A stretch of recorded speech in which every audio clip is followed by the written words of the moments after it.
السلام علیکم ورحمۃ اللہ وبرکاتہ۔ بسم اللہ، الحمد للہ، والصلاة والسلام علی رسول اللہ وعلی آلہ وصحبہ ومن والہ۔ محترم ناظرین، آج کے اس لائیو ملاقات میں جو باتیں میں آپ کے سامنے رکھنا چاہتا ہوں وہ نماز میں خشوع اور خضوع کے بارے میں ہے، کیونکہ ہم نماز تو پڑھتے ہیں لیکن ہمارا دل اور دماغ کہیں اور رہتا ہے، اور ہم میں سے کچھ ایسے لوگ بھی ہیں جو نماز کی حالت میں اپنی تنخواہ کا، اپنی سیلری کا اور اپنے کاروبار کا مکمل حساب و کتاب کر لیتے ہیں، اور کچھ لوگ ایسے ہیں جو کہتے ہیں کہ دوران نماز ان کو بہت سارے وسوسے، قسم قسم کے خیالات درپیش آتے ہیں، لہٰذا ہمیں نماز کی حالت میں خشوع اور خضوع کی اہمیت کو جاننا بے حد ضروری ہے، اور اس سلسلے میں قرآن و سنت کے نصوص کیا ہیں، اس سلسلے میں اہل علم کے اقوال کیا ہیں، انشاءاللہ آج کے اس درس میں یا آج کے اس لائیو ملاقات میں جاننے کی کوشش کریں گے۔ اللہ تعالیٰ قرآن میں فرماتا ہے قد افلح المؤمنون الذین هم فی صلاتهم خاشعون، کہ اہل ایمان کامیاب ہو گئے، مومن ایمان والے کامیاب ہو گئے۔ پھر اللہ تعالیٰ نے ان مومنوں کی صفات کا تذکرہ کیا جو کامیاب ہونے والے ہیں۔ ان مومنوں کی صفات کا اللہ تعالیٰ نے تذکرہ کرتے ہوئے سب سے پہلی صفت جس کا ذکر کیا ہے وہ ہے الذین هم فی صلاتهم خاشعون، کہ جو اپنی نماز میں خشوع کرنے والے ہیں، جو اپنی نماز میں خشوع کرنے والے ہیں۔ اور پھر اللہ تعالیٰ نے دوسری اور صفات کا تذکرہ کیا کہ جو نماز کی پابندی کرتے ہیں، جو لغو باتوں سے اعراض کرتے ہیں، جو زکوٰۃ کی ادائیگی کرتے ہیں، جو اپنی شرمگاہ کی حفاظت کرتے ہیں۔ پھر اللہ تعالیٰ نے ان کا بدلہ کیا ذکر کیا کہ انہیں بدلہ کیا ملے گا، ایسے مومنوں کو جن کی یہ صفات ہیں ان کا بدلہ کیا ہوگا، ان کا اجر و ثواب کیا ہوگا۔ اللہ تعالیٰ نے فرمایا اولئک هم الوارثون، کہ یہی لوگ وارث ہوں گے۔ کس کے وارث ہوں گے؟ جنت کے وارث ہوں گے، جنت کے حقدار ہوں گے۔ الذین یرثون الفردوس هم فیہا خالدون، اور جنت میں بھی سب سے اعلیٰ مقام کے جنت الفردوس کے وارث ہوں گے اور اس میں ہمیشہ ہمیش رہیں گے۔ تو اللہ تعالیٰ نے مومنوں کی، کامیاب ہونے والے مومنوں کی صفات میں سے سب سے پہلی صفت جس کا ذکر اس آیت مبارکہ کے اندر کیا ہے، ان آیات کے اندر کیا ہے، وہ کیا؟ کہ وہ اپنی نماز میں خشوع اور خضوع کرنے والے۔ حسن بصری رحمۃ اللہ علیہ فرماتے ہیں اللہ تعالیٰ کے اس قول کے بارے میں کہ الذین هم فی صلاتهم خاشعون، کہ جو لوگ اپنی نماز میں خشوع کرنے والے ہیں، فرماتے ہیں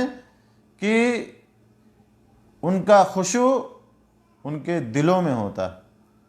اور جب ان کا خشوع ان کے دلوں میں ہوتا ہے تو پھر وہ اس کی وجہ سے اپنی نگاہوں کو جھکا لیتے ہیں، اپنی نگاہوں کو پست کر لیتے ہیں،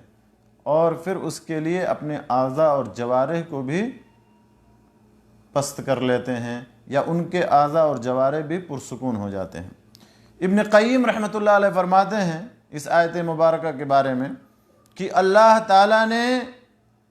مومنوں کی کامیابی کو یا نمازیوں کی کامیابی کو اللہ تعالیٰ نے خشوع کے ساتھ جوڑ دیا ہے، نماز میں خشوع کے ساتھ جوڑ دیا کہ جو لوگ نماز میں خشوع کرنے والے ہیں۔ تو یہ اس بات کی دلیل ہے کہ جو خشوع اور خضوع نہیں کرے گا نماز میں وہ اہل فلاح میں سے نہیں ہوگا، یعنی کامیاب ہونے والوں میں سے نہیں ہوگا۔ اور خشوع جو ہے اس کے کئی معنی اہل علم نے بیان کیے ہیں، جیسے دل کی نرمی، خشوع کا ایک معنی ہے دل کی نرمی، دل کی رقت، دل کا سکون، دل کی یکسوئی، نماز کی حالت میں خیالات اور وسوسوں کے ہجوم سے دل کو محفوظ رکھنا، اور اللہ تعالیٰ کی عظمت کا نقش اپنے دل پر بٹھانا، یہ ہے خشوع اور خضوع۔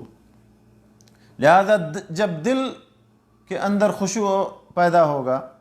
تو بدن کے جو دوسرے اعضاء اور جوارح اس کے تابع ہوں گے، کیونکہ اللہ کے نبی صلی اللہ علیہ وسلم کی یہ حدیث ہے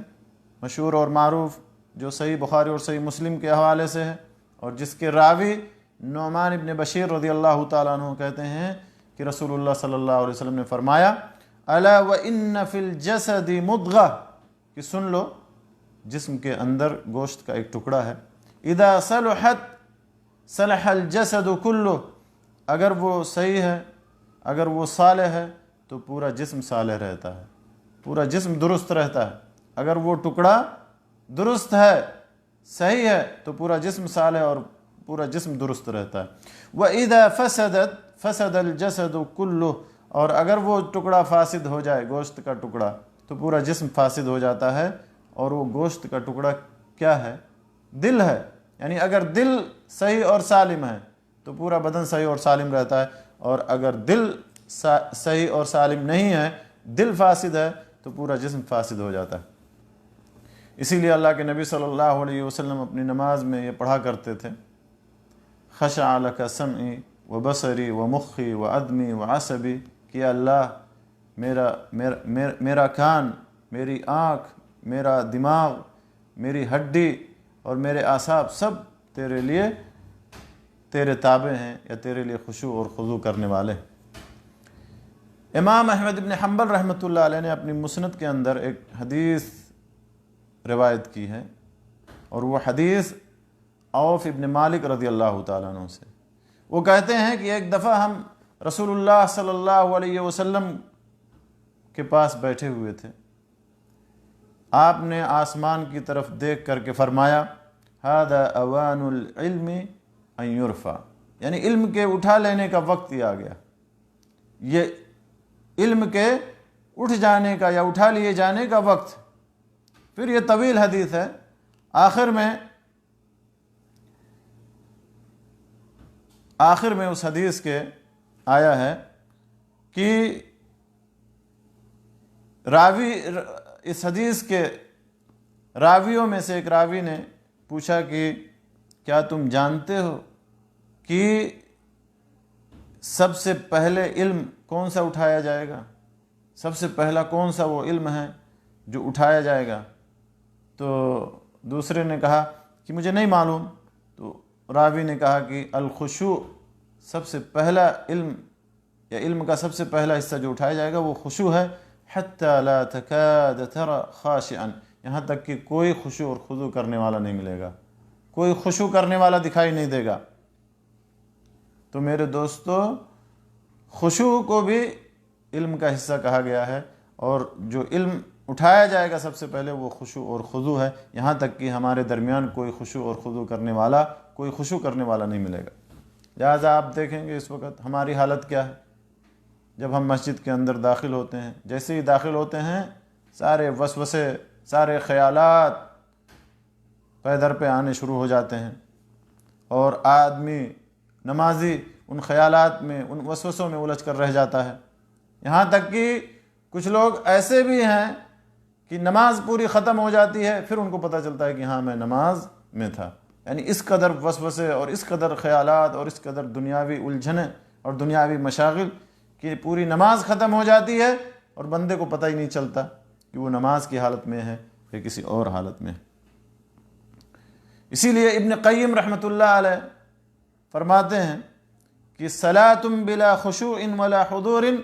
کبدن میت لا روح فیہ، کہ بغیر خشوع اور خضوع کی نماز، بغیر دل کے حاضری کی نماز، یعنی ایسی نماز جس میں خشوع نہ ہو، ایسی نماز جس میں دل اور دماغ حاضر نہ ہو، اس مردہ بدن کی طرح سے ہے کہ جس میں روح نہ ہو۔ اور اسی طرح سے بعض اہل علم کا یہ قول ہے کہ دو آدمی ایک ساتھ نماز پڑھتے ہیں، ایک ساتھ دو آدمی نماز میں ہوتے ہیں، اور دونوں کی نمازوں میں ایسے ہی فرق ہوتا ہے جیسے کہ آسمان اور زمین کے درمیان فرق ہے، یا دونوں کے نمازوں میں اتنی دوری ہوتی ہے کہ جیسے آسمان اور زمین کے درمیان۔ یعنی ایک آدمی خشوع اور خضوع کے ساتھ نماز پڑھتا ہے اور دوسرا آدمی بغیر خشوع اور خضوع کی نماز، تو اس طرح سے دو آدمیوں کی نمازوں میں فرق ہوتا ہے۔ اور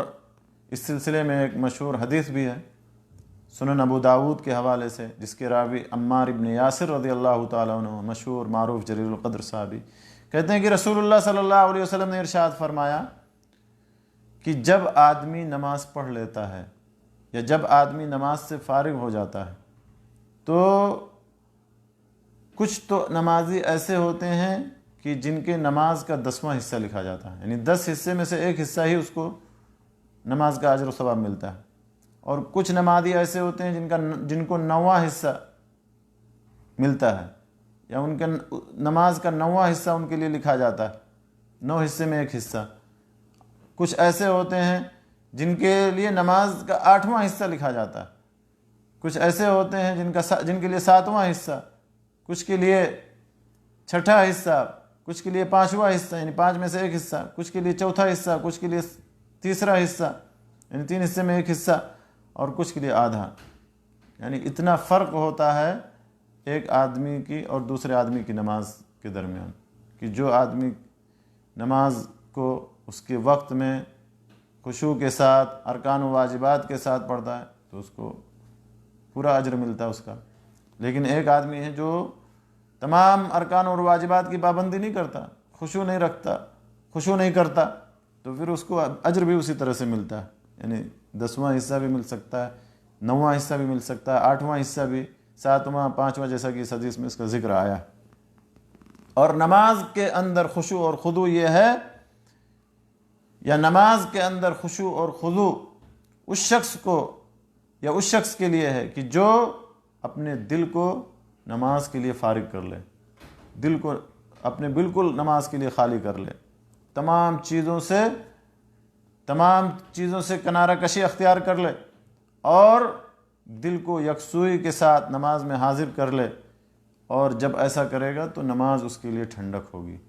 اس کی آنکھوں کے لیے نماز ٹھنڈک ہوگی، کیونکہ سنن نسائی کی حدیث ہے، انس بن مالک رضی اللہ تعالیٰ عنہ اس حدیث کے راوی ہیں کہ رسول اللہ صلی اللہ علیہ وسلم نے ارشاد فرمایا، حبب الی من الدنیا النساء والطیب، دنیا کی 2 چیزیں میرے نزدیک زیادہ محبوب ہیں، عورت اور خوشبو، وجعلت قرۃ عینی فی الصلاۃ، اور میرے آنکھوں کی ٹھنڈک نماز میں رکھ دی گئی ہے، نماز میں بنا دی گئی ہے۔ بلکہ اللہ کے رسول صلی اللہ علیہ وسلم کو جب کوئی معاملہ درپیش ہوتا تو آپ نماز پڑھتے، اور یہ بلال رضی اللہ تعالیٰ عنہ کو یہ حکم دیتے، قم یا بلال فارحنا بالصلاۃ، اے بلال کھڑے ہو جاؤ اور نماز کے ذریعے سے ہمیں آرام پہنچاؤ۔ خشوع، نماز کی حالت میں خشوع اور خضوع کے لیے کچھ چیزیں ایسی ہیں جو معاون اور مددگار ثابت ہوتی ہیں، ان چیزوں کو ہمیں اپنانے کی کوشش کرنا چاہیے۔ اگر ہم ان چیزوں کو اپنائیں گے تو ہمیں نماز کے اندر خشوع اور خضوع حاصل ہوگا۔ ان چیزوں میں سے سب سے پہلی چیز یہ ہے کہ ایک مسلمان کو، ایک نمازی کو چاہیے کہ وہ اللہ تعالیٰ کی عظمت کا خیال کرے، اللہ کی عظمت پر ایمان لائے، اب اللہ تعالیٰ کی عظمت کو اپنے سامنے رکھے، اور یہ سوچے کہ وہ اللہ جل جلالہ کے سامنے کھڑا ہونے جا رہا ہے، جس کی قدرت کا اور جس کی شان کا اور جس کی عظمت کا ذکر قرآن میں بے شمار آیات کے اندر آیا ہے۔ تو یہ دل کے اندر نیت ہو، اور یہ اپنی نیت کو حاضر کرے کہ وہ اللہ جل جلالہ کے سامنے کھڑا ہونے جا رہا ہے، ایسے اللہ کے سامنے کھڑا ہونے جا رہا ہے جس کی عظمت اور جس کی شان و شوکت عظیم ہے، اور جس کا ذکر قرآن کے اندر آیا ہے، حدیث کے اندر آیا ہے۔ دوسری چیز کیا ہے کہ جب نماز میں دوسری چیز خشوع اور خضوع کے لیے جو چیز مددگار ہے، یا جس سے خشوع اور خضوع حاصل انسان بندے کو یا نمازی کو خشوع اور خضوع حاصل ہوگا، دوسری چیز یہ ہے کہ ایک مسلمان کو چاہیے کہ وہ نماز کے دوران سجدے کی جگہ پر دیکھے اور ادھر ادھر متوجہ نہ ہو۔ اور اسی طرح کی ایک حدیث بھی ہے، یا اس معنی میں ایک حدیث بھی ہے کہ نبی صلی اللہ علیہ وسلم نے ارشاد فرمایا، مسند احمد کے حوالے سے ہے، اور اس کے راوی ابو ذر غفاری رضی اللہ تعالیٰ عنہ کہ رسول اللہ صلی اللہ علیہ وسلم نے فرمایا، لا یزال اللہ مقبلا علی العبد فی صلاته، یعنی اللہ تعالیٰ اپنے بندے کی طرف متوجہ ہوتا ہے نماز کی حالت میں جب تک کہ وہ ادھر ادھر متوجہ نہ ہو، ادھر ادھر نہ پلٹے۔ اور جب وہ اپنا چہرہ ادھر ادھر پھیرنے لگتا ہے تو اللہ تعالیٰ بھی اس سے رخ پھیر لیتا ہے۔ تو یہ دوسری بات ہے، یا دوسری چیز یہ ہے کہ ایک مسلمان کو چاہیے کہ نماز کی حالت میں سجدے کی جگہ پر اپنی نگاہ کو رکھے اور ادھر ادھر متوجہ نہ ہو یا ادھر ادھر اپنا چہرہ نہ پھیرے۔ تیسری چیز کیا ہے؟ تیسری چیز یہ ہے کہ قرآنی آیات کے اندر اور ان اذکار اور دعاؤں کے اندر غور و فکر کرے جسے وہ نماز کے اندر پڑھتا ہے، یعنی جن آیات کو پڑھتا ہے، جن اذکار اور دعاؤں کو پڑھتا ہے، ان اذکار اور دعاؤں میں غور و فکر کرے۔ جیسا کہ اللہ تعالیٰ نے فرمایا افلا یتدبرون القرآن ام علی قلوب اقفالها، کیا ہو گیا ہے کہ وہ قرآن میں غور و فکر نہیں کرتے؟ کہیں ایسا تو نہیں، یا ایسا تو نہیں کہ ان کے دلوں پر تالے پڑے ہوئے ہیں؟ تو قرآنی آیات کے اندر، اذکار اور دعاؤں کے اندر غور و فکر کرنا، یہ تیسری چیز ہے۔ چوتھی چیز یہ ہے کہ نماز میں موت کو یاد کرنا، نماز میں موت کو یاد کرنا۔ جیسا کہ ایک صحابی سے منقول ہے، جب ان سے کسی نے کہا کہ مجھے نصیحت کیجیے تو انہوں نے کہا کہ اذا انت صلیت فصلی صلاۃ مؤذن، کہ جب تم نماز پڑھو تو رخصت ہونے والے کی طرح سے، دنیا سے الوداع ہونے والے کی طرح سے نماز پڑھو، گویا کہ یہ آخری نماز ہے، اس کے بعد کوئی نماز کا موقع نہیں ملے گا۔ تو یہ چوتھی چیز ہے کہ نماز کی حالت میں موت کو یاد کرنا۔ پانچویں چیز یہ ہے کہ پوری تیاری کے ساتھ نماز پڑھنا،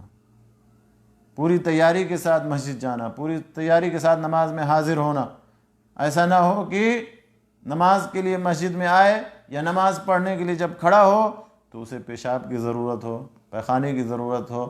قضاء حاجت کی ضرورت ہو، کھانے پینے کی ضرورت ہو، کیونکہ اللہ کے نبی صلی اللہ علیہ وسلم نے فرمایا لا صلاۃ بحضرۃ الطعام، کھانے کی موجودگی میں نماز نہیں، یا اسی طرح سے اس شخص کی نماز نہیں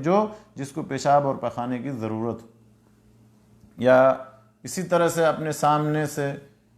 یا ایسی جگہ سے جہاں وہ نماز پڑھ رہا ہے ایسی چیزوں کو ہٹا دے، ایسی چیزوں کو زائل کر دے کہ جس کی وجہ سے نماز میں تشویش لاحق ہونے کا خطرہ ہو، جیسے کہ تصویر ہوں، زیب و زینت کی چیزیں ہوں، تو ان چیزوں کو، یا نقش و نگار ہو، تو ایسی چیزوں کو ہٹا دے۔ جیسا کہ صحیح بخاری اور صحیح مسلم کے حوالے سے حضرت عائشہ رضی اللہ تعالیٰ عنہ کی حدیث ہے، کہتی ہیں کہ رسول اللہ صلی اللہ علیہ وسلم ایک دفعہ نماز پڑھنے کے لیے کھڑے ہوئے، ایک اونی چادر پر نبی صلی اللہ علیہ وسلم نماز پڑھنے کے لیے کھڑے ہوئے جس میں دھاریاں بنی ہوئی تھیں، تو آپ ان دھاریوں کو دیکھتے رہ گئے۔ جب نماز ختم ہوئی تو آپ نے فرمایا کہ اس چادر کو ابو جہم ابن حذیفہ کے پاس لے جاؤ اور میرے لیے وہاں سے ایک موٹی چادر لاؤ، ایک ایسی چادر لاؤ کہ جس میں دھاری واری نہ ہو، کیونکہ اس چادر نے مجھے ابھی نماز میں مشغول کر دیا۔ تو ایسی چیزوں کو اپنے سامنے سے ہٹا دینا، یا ایسی چیزوں کو اپنی جگہ سے ہٹا دینا کہ جس کی وجہ سے مشغول ہونے کا، تشویش پیدا ہونے کا خطرہ۔ تو یہ پانچویں چیز ہے۔ چھٹی چیز یہ ہے کہ نفس کو تیار کرنا خشوع اور خضوع کے لیے، کیونکہ خشوع یہ کوئی معمولی کام نہیں ہے یا آسان کام نہیں ہے، اس کے لیے صبر کی ضرورت پڑتی ہے، اس کے لیے نفس سے مقابلہ کرنے اور مجاہدہ کرنے کی ضرورت پڑتی ہے۔ اور جو شخص اپنے نفس کے ساتھ مجاہدہ کرے گا، جو شخص اپنے نفس کو تیار کرے گا، اللہ تعالیٰ اسے ہدایت بھی دے گا۔ تو یہ چھٹی چیز یہ ہے کہ اپنے نفس کو تیار کرنا خشوع کے لیے، نماز میں خشوع اور خضوع کے لیے۔ اور ساتویں چیز یہ ہے کہ خشوع کی وجہ سے جو اجر و ثواب ملنے والا ہے اس کو سوچنا، اس کو یاد کرنا، کیونکہ صحیح مسلم کی یہ حدیث ہے، عثمان رضی اللہ تعالیٰ عنہ اس کے راوی ہیں کہ رسول اللہ صلی اللہ علیہ وسلم نے ارشاد فرمایا کہ جب بھی کوئی مسلمان بندہ فرض نماز کے لیے حاضر ہوتا ہے، یا جب بھی کوئی مسلمان بندہ فرض نماز کو پاتا ہے، تو پھر وہ اچھی طرح سے وضو کرتا ہے اور اچھی طرح سے خشوع کرتا ہے، اچھی طرح سے رکوع کرتا ہے، تو وہ نماز اس کے پچھلے گناہوں کے لیے، تمام گناہوں کے لیے، وہ نماز اس کے پچھلے تمام گناہوں کے لیے کفارہ ہو جاتی ہے۔ شرط یہ ہے کہ وہ کبیرہ گناہ کا ارتکاب نہ کرے۔ اور رسول اللہ صلی اللہ علیہ وسلم سے بڑھ کر کے نماز میں خشوع اور خضوع کرنے والا کون ہو سکتا ہے؟ ابو داؤد کی حدیث ہے، ابو داؤد کی حدیث ہے عبداللہ ابن شخیر رضی اللہ تعالیٰ عنہ اس کے راوی ہیں، کہتے ہیں رأیت النبی صلی اللہ علیہ وسلم یصلی وفی صدرہ عزیز کعزیز الرحى من البکاء، کہ میں نے رسول اللہ صلی اللہ علیہ وسلم کو نماز پڑھتے ہوئے دیکھا، اور آپ نماز پڑھتے ہوئے آپ کے سینہ اقدس سے رونے کی آواز اس طرح سے آ رہی تھی جیسے کہ چکی چلنے کی آواز آ رہی ہو۔ یعنی نبی صلی اللہ علیہ وسلم اس طرح سے خشوع اور خضوع کے ساتھ نماز پڑھتے تھے کہ نماز میں رونے اس طرح سے روتے تھے کہ جیسے چکی چلنے کی آواز آتی ہے، اس طرح سے آپ کے رونے کی آواز سنائی دیتی تھی۔ اسی طرح سے ابو بکر رضی اللہ تعالیٰ عنہ کے بارے میں ہے، اسی طرح سے عمر فاروق رضی اللہ تعالیٰ عنہ کے بارے میں ہے کہ ایک دفعہ انہوں نے لوگوں کو نماز پڑھائی تو سورہ یوسف کی تلاوت کی، اور آپ کے رونے کی آواز آخری صفوں میں سنی گئی، اور وہ یہ آیت پڑھ رہے تھے اور رو رہے تھے، انما اشکو بثی و حزنی الی اللہ، سورہ یوسف کی آیت پڑھ رہے تھے۔ تو میرے دوستو، نماز کی حالت میں خشوع اور خضوع کرنا یہ نماز کے ارکان میں سے ایک بنیادی رکن ہے، اور خشوع اور خضوع کے بقدر ایک نمازی کو اور ایک نماز پڑھنے والے کو اجر و ثواب ملتا ہے۔ لہذا ہمیں اس بات کا خاص خیال رکھنا چاہیے، کیونکہ ہم میں سے بیشتر لوگوں کی حالت یہ ہے کہ ہم نماز پڑھتے وقت